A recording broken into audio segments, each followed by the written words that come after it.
The following is an encore presentation of Everything Everywhere Daily.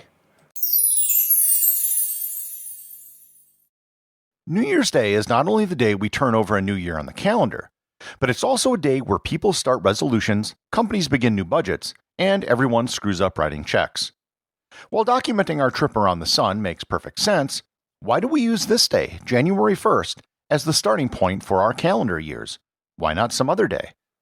Learn more about how January 1st became the start of the new year on this episode of Everything Everywhere Daily.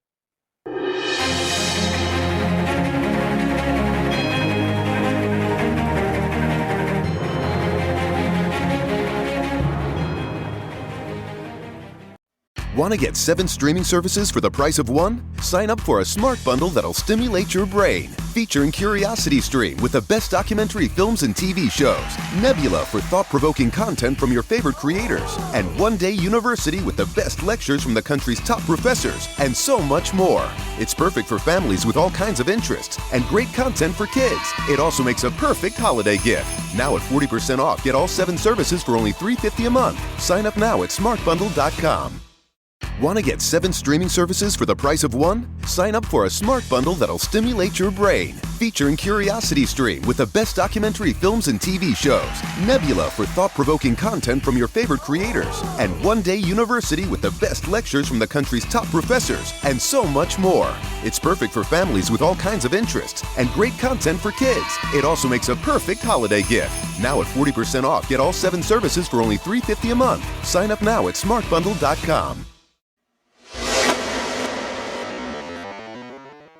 Every year, the Earth orbits around the sun, and we celebrate each revolution on New Year's Day. But what's so special about this particular spot in our orbit? Why do we use January 1st as the start of our year as opposed to some other day? As we go back in history, most human civilizations did not use a solar calendar. They used lunar calendars. In fact, if you look at the traditional calendars for countries such as China and Vietnam, or for religions such as Judaism and Islam, they have lunar calendars, and their New Year's Day changes its date every year. Our current calendar can be traced back to ancient Rome. The very early Romans, way back at the founding of the city, used to have 10 months, and that 10-month system is still reflected in many of the names of our months today. Their first month was Martius, named after the god Mars, which we call March. After March came the months of Aprilis, Maius, and Junius. The months after this were just named after their number: Quintilius, Sextilius, September, October, November, and December. So, December, our 12th month, really means the 10th month in Latin. Likewise with November, October, and September. However, 10 months didn't really fit nicely into a year. They had 2 full months worth of leftover dates that didn't really fit into any month. To rectify this, around the year 700 BC, the Roman king Numa added 2 more months to the calendar: Ianuarius, named after the Roman god Janus, and Februarius, which was now the last and shortest month of the year. For Romans, the beginning of each month was called the calends, so the start of the year was the calends of March, or March 1st. Then at some point, and no one is quite sure when, the year began being counted on the calends of Ianuarius. January went from being the 11th month to being the 1st month.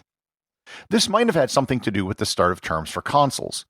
Romans named their years after the 2 consuls in power instead of numbering them. So, for example, the year 59 BC, Julius Caesar was consul with Calpurnius Biblius. It was known as the year of Caesar and Bibulus. However, Bibulus was weak, so there was a running joke that it was the year of Julius and Caesar. It might have also had something to do with the fact that January 1st was the calends closest to the winter solstice. Caesar is actually really important to this story. While the names of the months were very similar to the months we have today, the calendar itself was still a mess. Caesar instituted changes to fix this problem, and he adopted the suggestions of a Greek astronomer named Cysogenes of Alexandria. Cysogenes suggested going to a tropical year, more on that in a bit, and created the 365-day year with a leap year every 4th year. So that's pretty much the story, right? The Romans set January as the first day of the year, Julius Caesar sets the Julian calendar, and we get to where we are today. Nope. Because in the Middle Ages, the system fell apart completely. At the 567 Council of Tours, and there were a whole bunch of different councils of Tours, so you have to specify, The church declared that January 1st was not to be celebrated as the New Year as it was a pagan tradition. What replaced January 1st? Well, nothing. There were a whole bunch of different days celebrated all over Europe for centuries. Some places used Christmas, which was the winter solstice on the Julian calendar.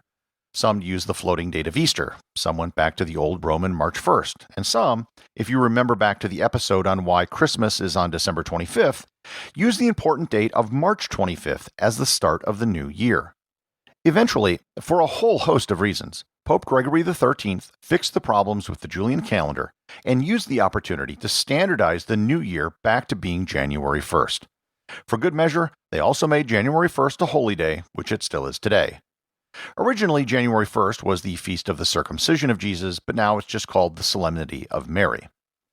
Of course, not everyone was on board with the new calendar. Catholic countries were quick to adopt it, but Protestant and Orthodox countries were not.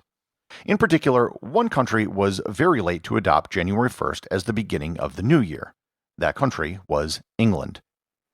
England celebrated their new year on March 25th.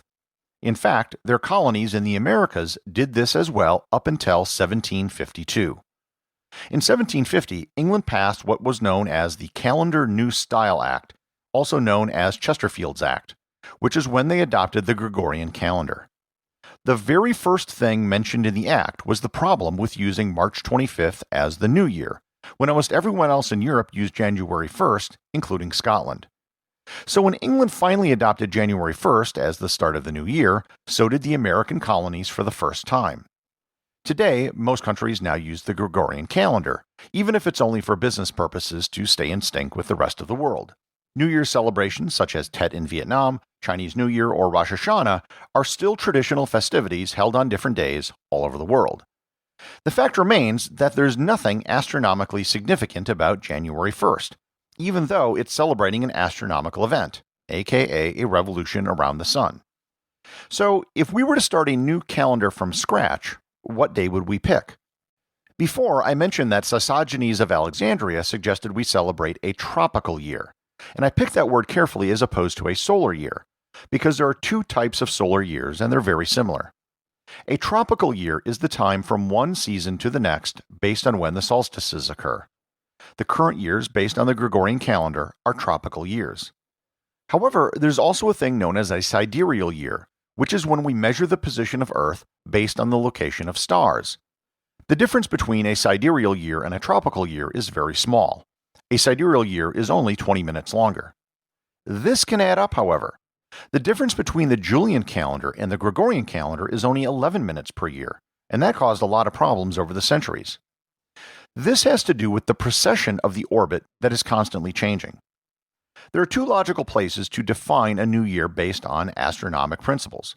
The first would be one of the solstices. This is something that humans have measured for thousands of years and have recognized its importance. The winter solstice also isn't too far away from January 1st. The solstice really has more to do with the tilt of the Earth, however, and not the orbit of the Earth. There is something significant about the orbit of the Earth that is a point we could use, and oddly enough, it's really close to January 1st, even though the ancients had no clue. The orbit of the Earth around the Sun is close to circular, but it isn't perfectly circular. It's a slight ellipse. Hence, there is a point where the Earth is closest to the Sun, and it's called the perihelion. Perihelion in the year 2021 takes place on January 2nd. The date of perihelion drifts over time. In the year 1246, perihelion actually took place on the same date as the solstice. In the year 6430, it will take place on the spring equinox. So, January 1st is the start of our year, which marks an astronomical event, even though the date itself has no astronomical significance. It was set by the Romans, but then abandoned by the Church, only to be later adopted once again by the Church. So, as the Romans did, celebrate the Calends of January, which honors Janus, the Roman god with two faces, one which looks into the past at the old year, and one which looks into the future at the new. Happy New Year. Executive producer of Everything Everywhere Daily is James Makala. The associate producer is Thor Thomsen. Today's 5-star review comes from listener TB Gal over at Apple Podcasts. They write, perfect. I listen to podcasts all the time, and this one, without a doubt, is my absolute favorite, hoping he never runs out of snippets. Well, thank you very much, TB Gal, and I assure you I'm not worried about running out of episode ideas. Over the holiday break, I brainstormed more ideas, and I now have more ideas on my list than I have shows that I've already done so far. If you'd like to see the list and even contribute to it, you can do so by becoming a patron over at patreon.com.